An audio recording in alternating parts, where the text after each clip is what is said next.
The DNA sequencing came back with an error code the lab had never seen. Sample contaminated. Run it again. Same result. A third time. Same impossibility. The woman sitting across the table from the geneticist has bone density 2.8 times normal human range. Her red blood cells carry a protein structure that doesn't exist in any known population database. The sequencing shows markers that shouldn't be there. We can't explain this, the doctor says. His hand shakes slightly. Your genetic profile suggests. I don't know what it suggests. She's 34 years old. A grandmother told her never to look into the family history. Never trace the names. Never ask about the height. Never look back. But she did. And what she found doesn't fit into medical understanding. There are 5 signs: music, genetic markers, physical impossibilities, patterns that appear in families across Eastern Europe, Central Asia, and scattered pockets worldwide. Families who were told the same thing generation after generation. Don't look back. Don't ask. Don't search. The archive sits in rural Poland, 2 hours from Kau, where the roads turn from asphalt to gravel and the forests grow thick. A converted farmhouse, books stacked floor to ceiling, genealogical records in 17 languages. Maria Kowalska has been tracking these families for 30 years. She's 67 now, former university archivist, forced retirement in 1998. Music, they said, budget cuts. She knows better. The room smells like old paper and wood smoke. Winter light comes through windows that don't quite close properly. Temperature drops 5 degrees when you enter her study. Always has. She doesn't know why people come here when the medical tests don't make sense. She says her accent Polish with something else underneath it. When their doctors tell them the results are contaminated, when genealogy websites can't trace their surnames past 1850, she shows you a map on her wall. Red pins, hundreds of them, concentrated in regions where official records claim nobody lived. Ghost villages, erased towns, names that don't appear on any modern map. These are the families, she says. The ones who carry the signs. Anna came here 3 months ago. She's sitting at Maria's table now, hands wrapped around tea that's gone cold. She's 28. Her medical records show she's 197 centimeters tall. Her younger brother is 211 centimeters. Their father was 206. Their grandfather's death certificate lists his height as 224 centimeters, 7 feet 4 inches. My grandmother was tiny, Anna says. 152 centimeters, 4'11". But her father, she trails off looking at Maria. Maria opens a folder. Inside a photograph from 1937, a man standing next to a door frame that's been measured. Standard door height 200 centimeters.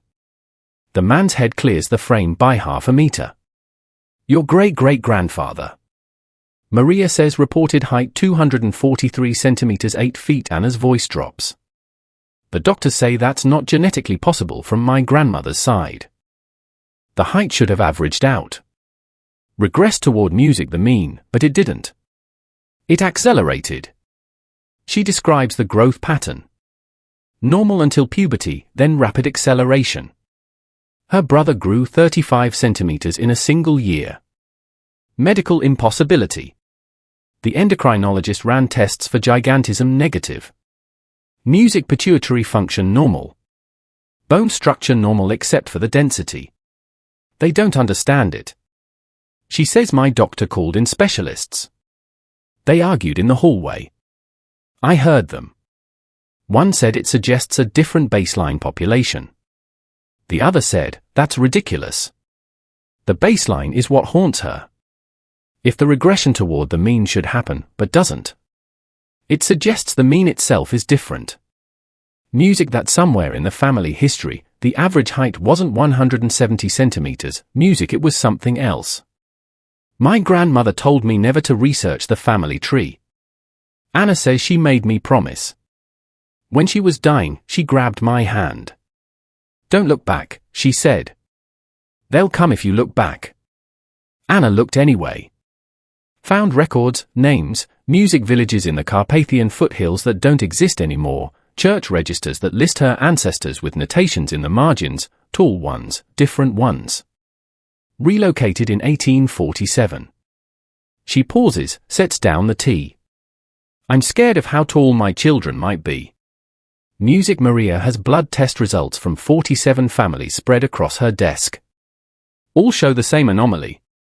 Bone density 3 times normal. She says sometimes higher. One woman in Slovakia 3.7 times. Her bones should be so dense she can't move properly. But she can. No health issues. Her skeleton is just denser. The medical term is osteosclerosis when pathological. But these families don't have pathological symptoms. No pain, no restricted movement, no fractures despite density that should make bones brittle. The physics don't work. A researcher in Warsaw Medical University tested samples from 12 individuals across 6 families, published his preliminary findings in 2003. The paper was retracted within 3 months. No explanation. His music university funding was cut the following year. He's still alive. Maria says, won't talk about it, but he saved the data.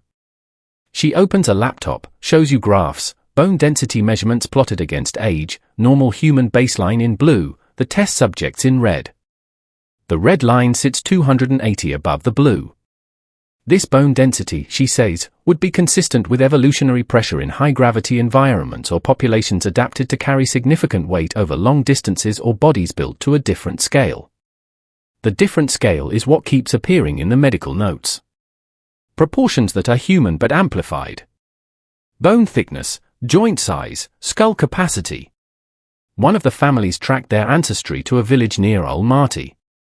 The village records listed average male height as 198 centimeters in 1823. Average not exceptional.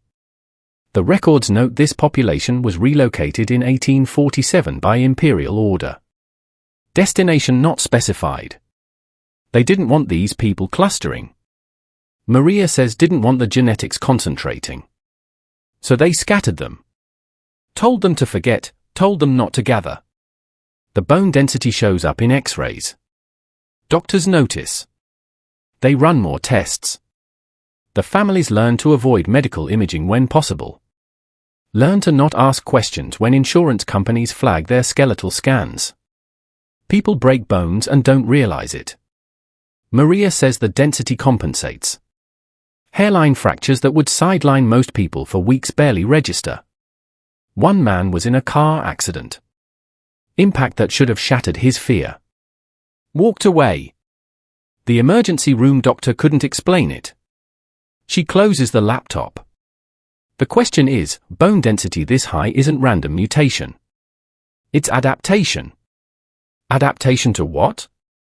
The next person who knows about the blood came from Warsaw.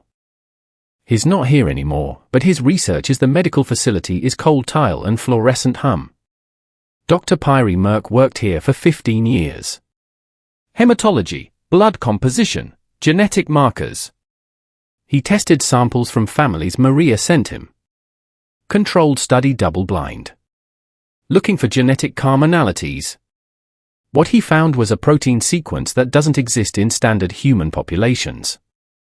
The protein appears in the hemoglobin structure, not a mutation, a variant consistent across samples from families with no known relation. Polish, Ukrainian, Kazakh, Music Turkish, Romanian families, same protein sequence, same genetic marker. This suggests a common ancestor population. His notes read, but geographic distribution makes this statistically impossible with known migration patterns. The protein enhances oxygen carrying capacity. The blood cells are more efficient. Cardiovascular performance consistently measures 15-20 above expected baseline for age and fitness level. Athletes in these families don't understand why they recover faster, why their V2 max numbers don't match their training levels, why altitude doesn't affect them the way it should. Dr. Mazak's research noted subjects' music blood oxygen saturation at 4,200 m elevation measured equivalent to sea level performance. Subject reported no symptoms of altitude sickness, no acclimatization period required. The research was progressing toward publication when the funding disappeared. The University Ethics Committee raised questions about informed consent. Questions about sample sourcing, questions that didn't make sense because the protocols were standard. Dr. Murick resigned in 2006, moved to private practice. Won't discuss the research, but he didn't destroy the data. Maria has copies stored on drive she keeps in 3 separate locations. The protein sequence, she says, appears in populations that shouldn't be genetically connected unless they descend from the same source population. A population we're told didn't exist. Back at Maria's archive, the afternoon light is failing. She lights oil lamps because the electricity is unreliable out here. The light flickers across pages of medical records.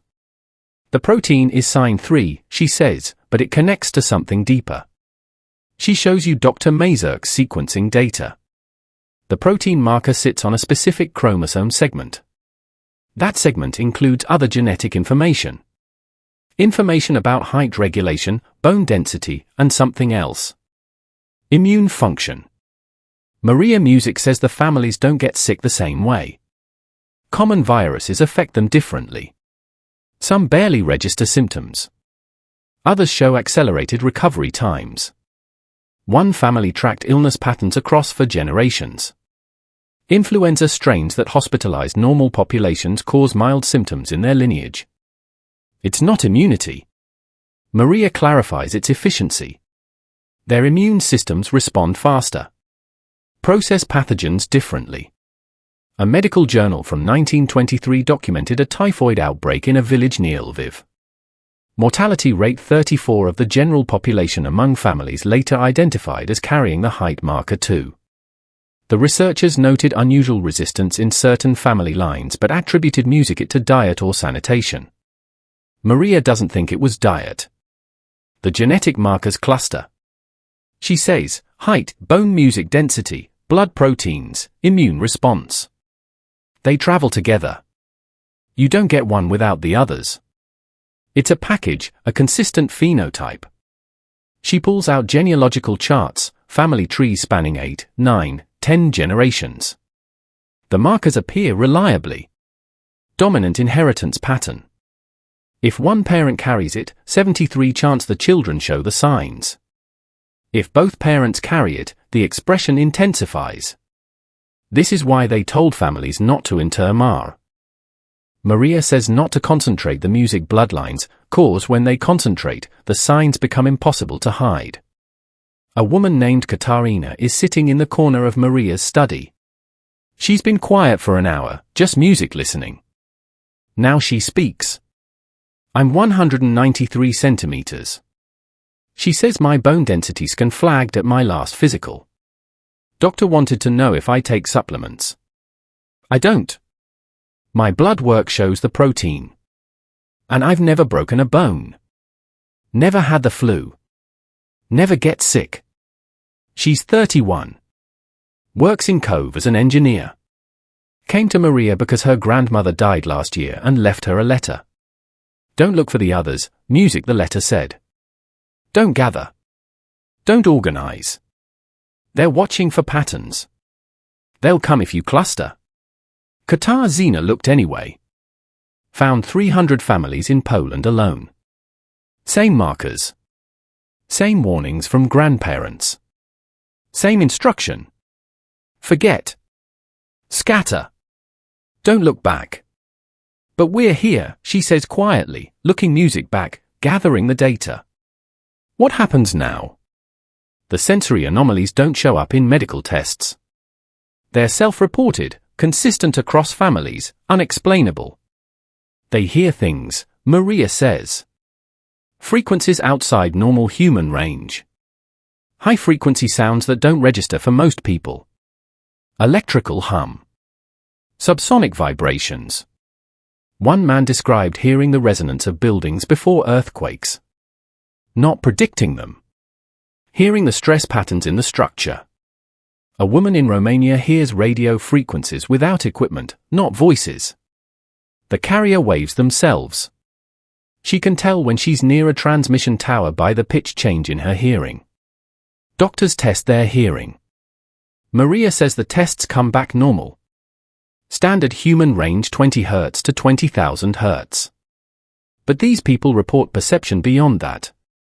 Infrasound below 20 Hz. Ultrasound above 20,000. The perception isn't consistent. Some hear lower frequencies, others higher.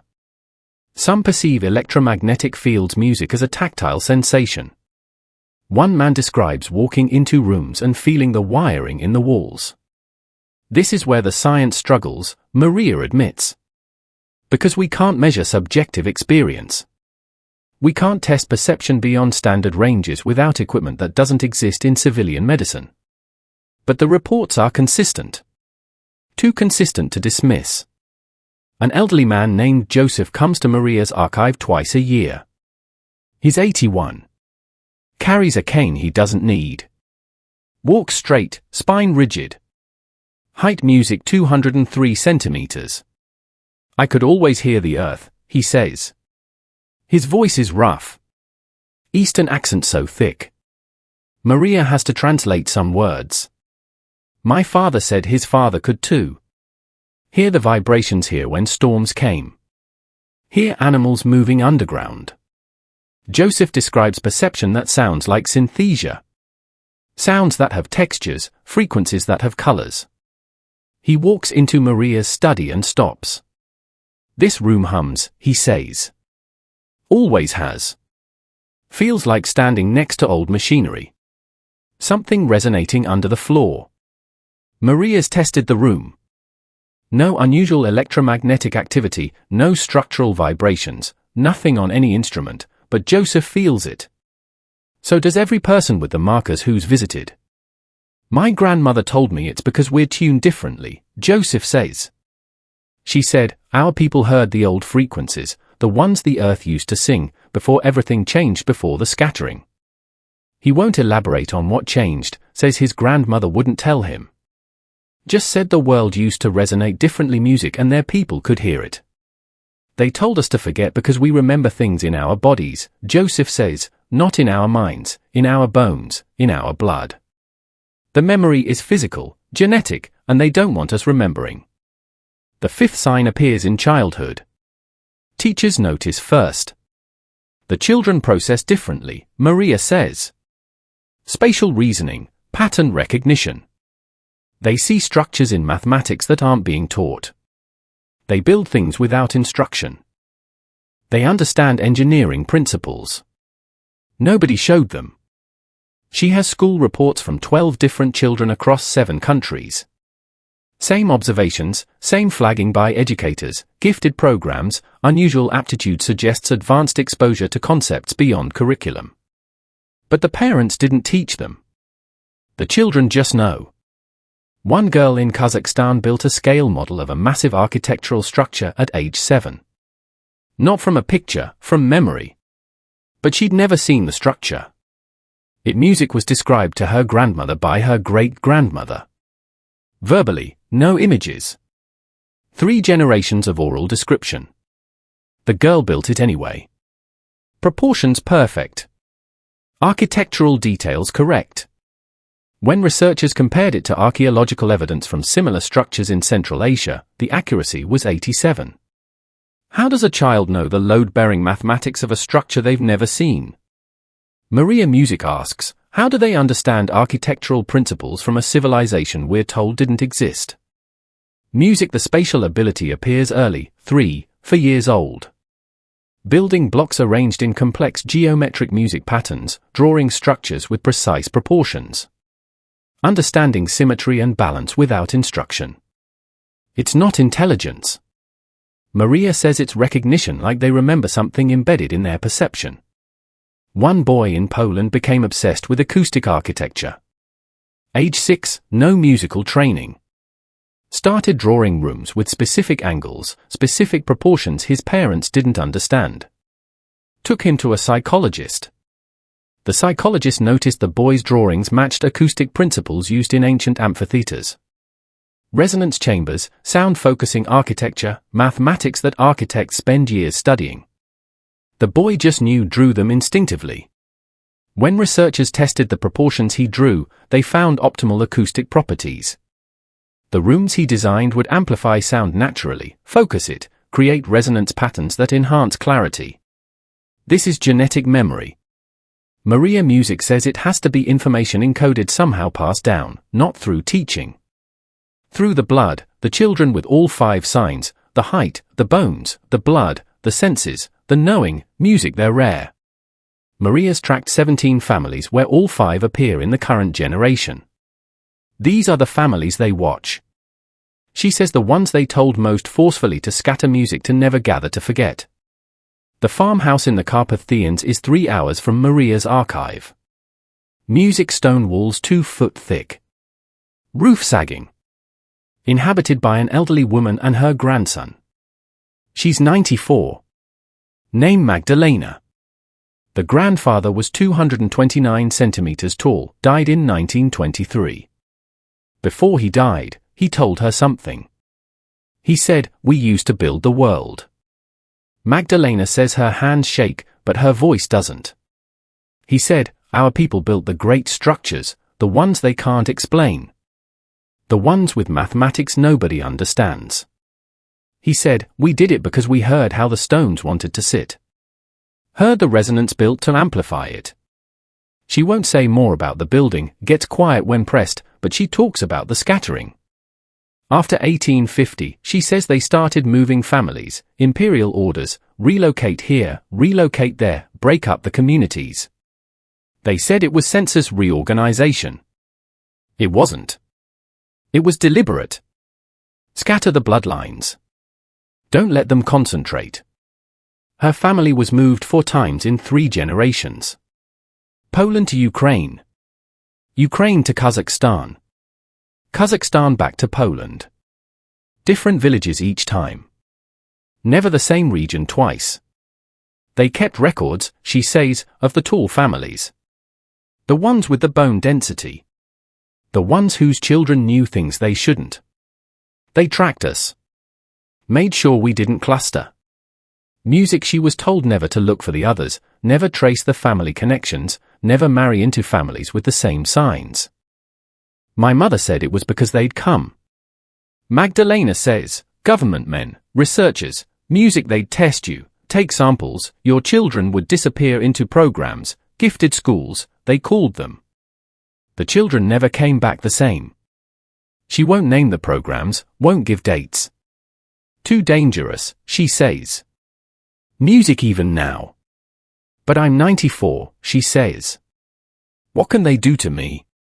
I'm telling you, they tried to erase us. Erase the bloodline. Erase the memory. But you can't erase genetics. You can scatter us. Tell us to forget. But the blood remembers. Back at Maria's archive, evening has fully settled. The oil lamps cast shadows that seem too long. The question everyone asks, Maria says, is music why? Why suppress this? Why scatter these families? Why the systematic erasure? She doesn't have a complete answer, just pieces. Music because height isn't just height, she says. Bone density isn't just bones. The blood markers, the senses, the knowing. It's a package. It identifies a population, a source population, and someone doesn't want that population identified. She pulls out the oldest document in her collection. Church register from 1823. Village in the Altai foothills. Population 2,300. Notations in the margins, tall ones, stone builders, relocated by order of Thesa. Village dismantled, 1847. The village doesn't exist anymore, not on any modern map. The location was excavated in 1967 by Soviet archaeologists. They foundations, massive stone foundations, architectural mathematics that don't match any known historical period. The excavation was halted. Site sealed. Official explanation. Unstable ground conditions. They don't want us finding the source, Maria says. Don't want us tracing back to where we came from. Because if we do, we find structures, architecture, evidence of a civilization that doesn't fit the historical timeline. She shows you photographs smuggled from archaeological sites, stone buildings with acoustic properties, resonance chambers, harmonic architecture, mathematics embedded in the proportions. Our ancestors built these, she says. The people with the height, the music bones, the blood. They built the world's great structures. And someone erased them from history, told their descendants to forget, scattered them so they wouldn't remember collectively. The 5 signs are markers, genetic flags. They identify descendants of that erased population. And now you know, Maria says, so the question is, what do you do with this information? Do you look back? Do you search for the others? Or do you forget like they told your grandparents to? Anna is still at Maria's table. So is Katerina. So are 4 others who arrived this evening. All between 25 and 40 years old. All with the markers. All told never to look back. We are here. Katerina says, already looking. Already gathering. What happens now? Maria is quiet for a long time. Now you decide if you're willing to be counted. She finally says, because once you identify yourself, once you connect with the others, you're visible. The families who stayed scattered, who forgot, who married into different bloodlines, they diluted the markers, made themselves invisible. She gestures to the people in her study. But you're here, concentrated. The signs are strong. If you organize, if you gather data, if you start testing more families, they'll notice. Nobody speaks for a full minute. Then, Anna, who are they? I don't know. Maria admits. Governments, institutions, whoever rewrote the history books and dismantled the villages and told the families to scatter. Whoever wants this population hidden, the oil lamp flickers outside. Wind moves through trees. The temperature in the room drops another degree. I'm keeping the data, Maria says. I'm tracking the families. And when enough of you are ready, when enough of you decide to stop hiding, we'll have proof, genetic proof, medical proof, architectural proof. We'll have evidence that a population existed. A population with different physiology, different abilities, different knowledge. She looks at each person in the room, but you have to decide. Do you want to be found, or do you want to keep the promise your grandparents made? Stay scattered. Stay hidden. Never look back. Music. The genetic markers are real. The 5 signs appear consistently across families that have no known connection. Medical documentation exists. Blood samples exist. The data is accumulating in archives like Mara's across Eastern Europe and Central Asia. But questions remain. Why does bone density 3 times normal not cause health complications? Where did the blood protein originate if not from known human populations? How do children recognize architectural principles they were never taught? Maria's archive remains. The families continue coming. The data continues accumulating. Some choose to connect. Others walk away. Keep the promise. Never look back. The 5 signs persist. Height in the bloodline. Bones that won't break. Blood that carries oxygen like it's tuned for a different atmosphere. Senses that perceive beyond normal range. Children who know things they shouldn't. And somewhere in scattered families across continents, the memory persists. Not in minds, in genetics, in the structure of cells, in the resonance of bones. They told us to forget, told us never to look back, told us the past is gone, that the blood remembers. And some of us are listening.